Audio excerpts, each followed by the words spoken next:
안녕하세요. 찰리브라입니다. 일단은 오늘 영상에서는 뭐 코로나 바이러스하고 연계해서 여러 가지 것들, 그리고 뭐 FED에서 연방준비은행에서 얘기한 뭐 여러 가지 아니면 테이퍼링에 관한 걸 이제 믹스해서 말씀을 드리려고 하는데, 그게 사실은 우리가 투자하고 있는 가상자산이나 주식시장하고 사실 인과관계가 되게 깊기 때문에, 그래서 이제 메커니즘적인 관점에서 이제 말씀을 드리려고 합니다. 일단 첫 번째는 뭐냐면, 소도시의 여성이 인도 암호화폐 가입의 65%를 차지한다.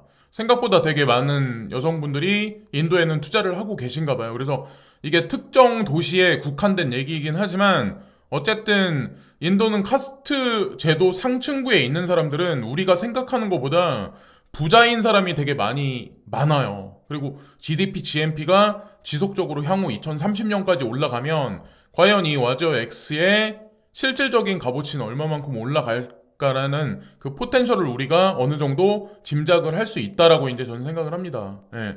일단 근데 중요한 건 지금 시세가 많이 못 오르고 다른 거보다 막 급격하게 원래 있었던 만큼 초강력 펌핑이 없잖아요. 그거 왜 그러냐면 사실은 바이낸스하고 밀접하게 관련이 있어요. 바이낸스가 최대 주주잖아요. 바이낸스가 어떻게 보면 그러니까 실제로 바이낸스하고 엮여 있는 게 되게 밀접한 관련이 있기 때문에 바이낸스가 지금 뭐 규제안이라든가 그것으로 인해서 전 세계 뭐 중앙 정부로부터 압력을 받기 때문에 그게 어느 정도 해제되면 와지어 X도 아마 폭발적인 성장이 있을 가능성이 높아요. 그래서 물려 계신 분들은 어설픈 상황에서 뭐 이렇게 저렇게 막 움직이지 마시고 뭐 여기다가 지금 그래서 당장 뭐 돈을 넣어야 된다라고 제가 말씀드리는 건 절대 아니에요. 물려 계신 분들은 그런 관점에서 이제 보시면 돼요. 바이낸스가 뭐 이 규제안에 관해서 9월 24일 날까지 뭐 한국 같은 경우 그렇게 얘기는 해놨잖아요. 근데 중요한 건 뭐냐면 한국 중앙정부에서 27개 거래소한테 그걸 서한을 보냈거든요. 그래서 바이낸스만 한글 원화나 한글 서비스에 관해서 삭제를 시키는 게 아니라 다른 거래소들 있죠. FTX라든가 다른 해외 거래소들도 점진적으로 아마 한글 서비스는 없앨 가능성이 되게 높다라는 거죠. 그래서 바이낸스가 그냥 대표적인 그냥 사례니까 어쨌건 무슨 이상한 일은 벌어지지 않을 거라고 이제 저는 생각을 해요. 뭐 얼마 남지도 않았죠. 그리고 코인 DCX라는 게 있는데 여기도 아마 그 거래소 코인이 있을 거예요. 이거는 그 코인베이스에서 좀 많이 투자를 했었죠. 그래서 그런 관점으로 보시면 돼요. 바이낸스는 와지어 X, 그리고 코인베이스는 코인 DCX. 그리고 오늘도 이제 좀 부탁을 드리는데, 뭐 항상, 좋아요 눌러주시는 분들이 되게 많아요. 저 이제 항상 진짜 진심으로 고개 숙여 감사를 드리는데, 오늘도 눌러주시면 진심으로 감사를 하겠습니다. 자, 그리고 어쨌건 코인 시장은 나쁘지 않게 흘러가는데, 프리미엄은 또 역프리미엄이에요. 이거 지금 제가 이거를 캡처했을 때 시간이 3시 57분인데 이 이후에 얼마나 많이 뭐 변할는지는 모르겠는데 어쨌건 지금 그랬다는 거죠. 역프리미엄. 자, 역프리미엄인데 시세는 지금 이렇다. 한국 사람들이 관심이 많이 떨어졌다는 얘기죠. 그리고 그레이스켈 지금 보면 프리미엄이 껴있는 두 가지 코인이 있어요. 라이트코인하고 비트코인 캐시. 그래서 저도 뭐 비케는 많이 가지고 있다라고 제가 말씀을 드렸잖아요. 자, 근데 어쨌건 라이트코인하고 비케, 여기 프리미엄이 좀 많이 껴있다. 나머지 코인들은 프리미엄이 많이 껴있지 않은 상황. 그리고 비트코인하고 이더리움 클래식은 오히려 역프리미엄 상황.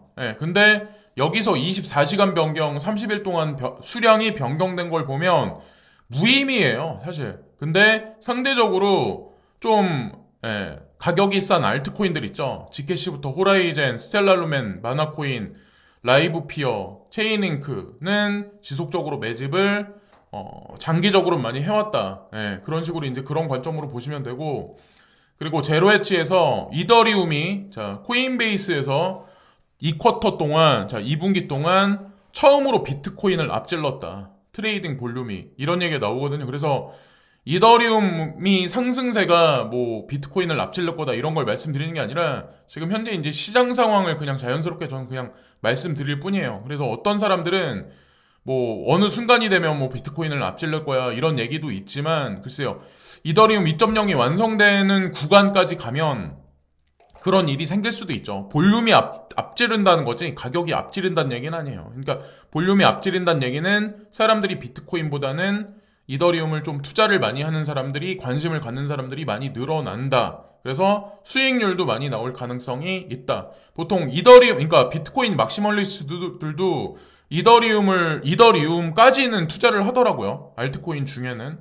자, 그리고 소비자 물가 지수가 이제 그 발표가 되면서 달러 인덱스가 좀 빠졌어요. 그래서 마이너스 0.17%. 많이 빠진 건 아닌데 어쨌건 지금 현재 이런 상황. 그리고 지금 주식시장 같은 경우는 지금 그냥 그래요. 예. 그냥 들어가고, 그리고 라이트코인, 뭐 비트코인 캐시 이런 거에 관해서 이제 말씀을 드리려고 하는데, 시총이 되게 작은 코인들, 그런 코인들은 그러니까 어떻게 보면 상승이 할 때 되게 반발적으로 되게 크게 올라가긴 하는데, 저는 아니라고 생각하거든요. 저는 그래서 좀 안전한 투자를 하려고 시총 상위에 있는 코인들, 그레이스케일 자산 운용사 있는 코인 중에도 시총 상위에 있는 코인 비중이 높고, 나머지는 뭐 하이리스크 하이 리턴으로 제가 가지고 있는 익명성 코인들이 있고 뭐 이래요. 근데 라이트 코인에 관해서 부처라는 차티스가 이제 한 가지 예언을 하거든요. 그러니까 차티스가 이런 거를 올릴 때 이 사람이 네임드가 됐건 네임드가 아니건 저도 뭐 어느 정도 어떻게 갈 거라는 거를 생각을 하기 때문에 이제 말씀을 드리는 거지만, 어쨌건 이게 정답이 아니기 때문에 그냥 참고만 하시면 되고, 이거를 보시고 무지성 매수는 노노라는 거죠. 예. 그러니까 내가 다시 필터링해서 다시 정보를 취합을 하셔야지, 예전같이 제가 뭐 어떤 차티스 걸 가지고 와서 뭐 어떻게 될 거예요 말하면 그걸 곧대로 그냥 보시면 안 돼요. 시장이라는 게 항상 뭔가 부정적인 어떤 그 요소가 터지면서 급작스럽게 막 그럴 때가 있어요. 근데 지금 같은 경우는 조금 예전하고는 틀린 게, 업비트가 제가 광고한다고 말씀드렸잖아요. 그래서 좀 틀려질 것 같다는 느낌은 있긴 있지만, 자, 어쨌건 이분 같은 경우는 라이트코인이 내년 1쿼터, 내년 상반기까지, 그러니까 1000달러까지는 도달하지 않을까라는 그런 견해를 지금 피력을 하거든요. 1000달러면 100만원 언저리, 100만원 조금 넘는 가격이에요. 저도 이거를 매도가를 팔리건 안 팔리건 거기다 딱 걸어놨어요. 그래서 지금부터 거기까지 가려면 한참 멀은 시점이긴 하지만, 뭐 우리 개인 투자자들은 보통 그러거든요. 이게 코인을 사면 당장 어떻게 안 되면 무슨 일이 벌어질 것 같고 막 이러는데, 저는 코인을 사면 매도가가 올 때까지 그냥 그거를 풀지 않아요. 비케도 마찬가지, 그리고 라이트코인도 마찬가지. 그래서 뭐 기다릴 뿐이죠, 일단은. 근데 어쨌건 이분의 관점이 하반기부터 내년 상반기까지는 좀 긍정적으로 흘러가지 않을까, 부처라는 분은 그렇게 주장을 하는 거고. 자, 그리고 여기 인플레이션, 소비자 물가지수. 그래서 지금 제롬 파월 연준 의장이 이번에 이 지표가 나온 걸 보고 그런 얘기를 하시더라고요. 연준에서 지켜보고 있다, 조치를 취할 거다라는 얘기를 하거든요. 그래서 이게 사실 작년 대비해서 많이 올라간 거예요. 소비자 7월달 대비해서, 7월달 기준에서 코어 CPI하고 그냥 CPI가. 근데 중요한 건 지금 현재 코로나 바이러스라는 게 있기 때문에 제롬 파월 연준 의장이 그렇게 공포심을 유발하기 위해서, 그리고 몇몇 의원들이 공포심을 유발하기 위해서 테이퍼링이라든가 그런 얘기를 아마 꺼낸다는 뉴스가 나올 거예요. 환기가 될 거예요. 근데 코로나 바이러스 확진자 뉴스랑 같이 복합적으로 보셔야 아마 합리적인 결론 도출을 하실 수 있을 거라 저는 생각을 합니다. 시장이 나쁘지 않게 흘러가는 와중에 전 세계 지난 7일 동안 비트코인 관심도는 지금 많이 하락해 있는 현재 와중이에요. 여기 나와 있는 것 같이 되게 아이러니하다는 거죠. 자, 그리고 비트코인도 마찬가지로 대한민국 같은 경우는 지난 7일 동안 많이 하락해 있는 와중이라서 8월 7일보다 지금이 관심도가 많이 없는 상황이에요.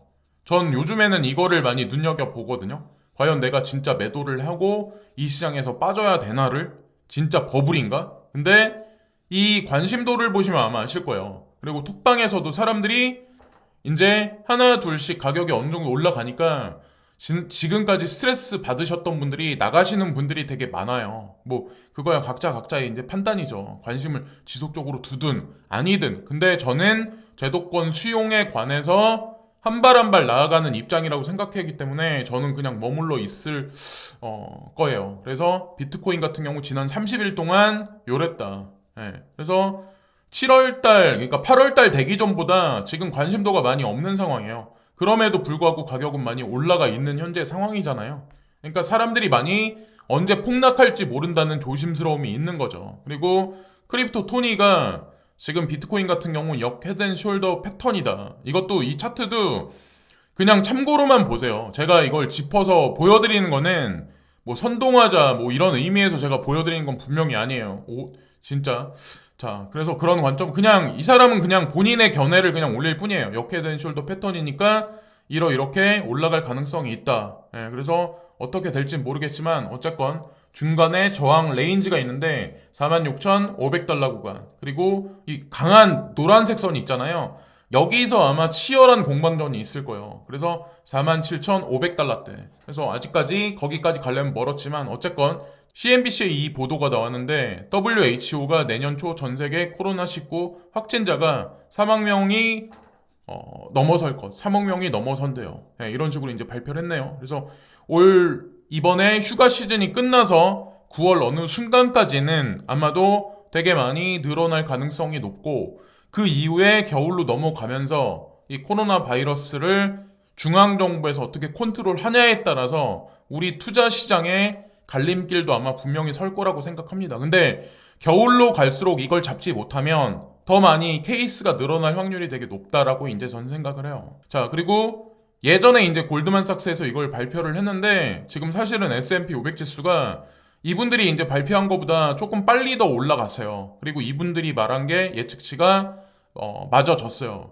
제가 주식이든 부동산이든 가상자산이든 이게 코로나 바이러스하고 궁극적으로 이제 제가 연결해서 말씀드리는 이유가 코로나가 확장세가 있으면 중앙정부에서는 양적 완화를 할 수밖에 없어요. 인플레이션이 도래한다고 하더라도 테이퍼링의 공포는 중간중간 주지만, 자, 저는 이게 결부돼 있다라고 생각하거든요. 그래서 내년 어느 시점까지 코로나 바이러스가 분명히 잡히긴 하겠죠. 2022년 말이나 2023년 초가 되면 잡히긴 하겠죠. 어느 순간이 되면. 그때까지는 우리가 투자하고 있는 자산 시장은 어느 정도 그냥 견고하게 계속 상승세가 지속적으로 일어나지 않을까라고 저는 생각을 해요. 많은 사람들은 뭐 한두 달간에 몇 개월간의 조정장세가 들어가고 이러면 시장이 망했다라고 생각을 하시는 분들이 많은데, 결국엔 이들이 원하는 건 자산 시장에 버블을 생기게 만들고 거기서 세수 창출하는 게 이들의 목적이에요. 그런 관점으로 이제 보시면 돼요. 과거 패턴도 마찬가지로 그랬었고, 그래서 뭐 3분기 아직 끝나지 않은 상황, 그리고 4분기로 넘어가는 상황이 이제 올 건데 그냥 끝까지 지켜보세요. 저는 올해 연말에 뭐 1차적으로 익절 구간이 저한테 한번 오고, 내년에 어느 순간, 그러니까 내년에 뭐 1분기가 되든 어느 순간이 되면 그때는 엑시트를 좀 많이 하려고 생각을 하고 있습니다. 그리고 나서 기다렸다가 다시 한번 풀베팅 하려고 기다리고 있어요. 그래서 예전에 제가 생각했던 관점은 변하지 않았고, 그리고 리켓 캐피탈이 차트적인 관점에서 지금 비트코인이 오늘 아침에 새벽에 올렸거든요. 그래서 이번 주 금요일 날 뭐 골든코러스 트랙이 아직까지 진행 중이다 라는 얘기를 해요. 그래서 뭐 아직까지 이게 끝난 건 아닌 거니까 골든코러스가 진짜 실제로 될지 안 될지 모르겠지만 어쨌건 특별한 뭐 일이 없는 한 그냥 상승세가 지속적으로 있지 않을까. 하여튼 그러네요. 자, 그리고 나스닥에 호라이즌 랩스가 여기 7밀리언 만큼 시드 펀딩을 받았다라는 얘기가 있는데, 이건 뭐 어저께 나온 뉴스이긴 하지만 나스닥에 이 기사가 올라갔다는 자체를 좀 예의주시해서 봐야 되지 않을까라고 이제 전 개인적으로 생각을 합니다. 왜? 크립토 커런시에 관련된 게 그것도 일개 알트코인 중에 하나인 게 왜 여기에 이게 뉴스가 올라갔을까요? 베리 실버트 사진이 올라가면서, 자, 그런 관점으로 이제 보시면 되고, 크라켄 익스체인지에서 이제 한마디 던지거든요.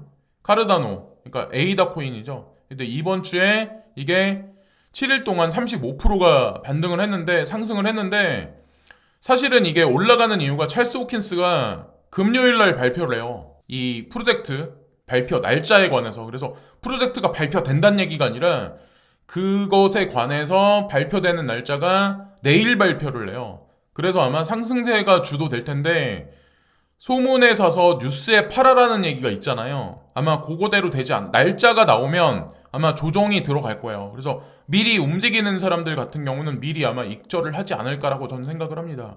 그러니까 어쨌든 단기적으로는 그런 관점으로 보시면 되고 뭐 중기적으로는 전 나쁘지 않다고 생각을 합니다. 날짜가 나오면 그것에 따라서 또다시 이제 가격이 흔들리기 시작을 할 텐데 뭐 에이다 코인 같은 경우는 뭐 그레이스케일 자산 운용사 에이다 같은 경우는 그레이스케일 자산 운용사 라지캡 펀드에 이미 리스트업 돼 있잖아요. 그래서 어떤 코인들보단 또 그래도 믿을 수 있는 코인이다라고 보시면 되고 여기 나와 있는 것 같이 테이퍼링이라든가 금리 인상에 관한 얘기가 되게 많이 나오긴 하지만 8월 11일 날 나온 뉴스거든요.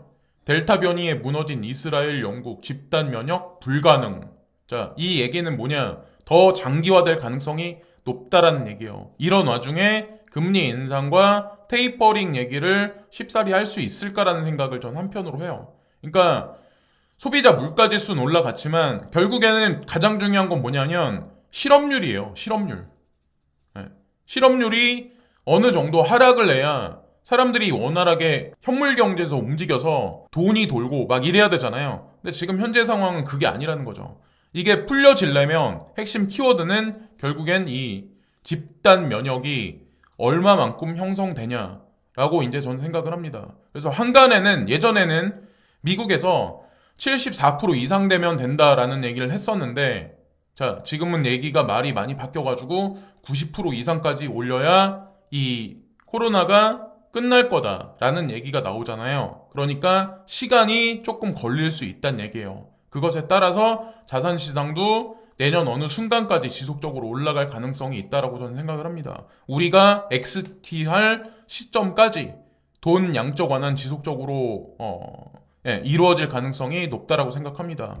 연방준비은행을 선두로 해서 나머지 전 세계 뭐 중앙은행들도 아마 뒤따라서 움직이지 않을까라고 이제 전 개인적으로 생각을 해요. 그래서 단기적인 관점은 뭐 제가 뭐라고 말씀 못 드리겠어요. 근데 중장기적인 관점은 아마 제가 말씀드리는 게 코로나하고 이렇게 같이 매칭해서 보시면 아마 합리적인 결론을 각자가 도출할 수 있으시지 않을까라고 이제 생각을 합니다. 지금까지 찰리 브라운이었고요.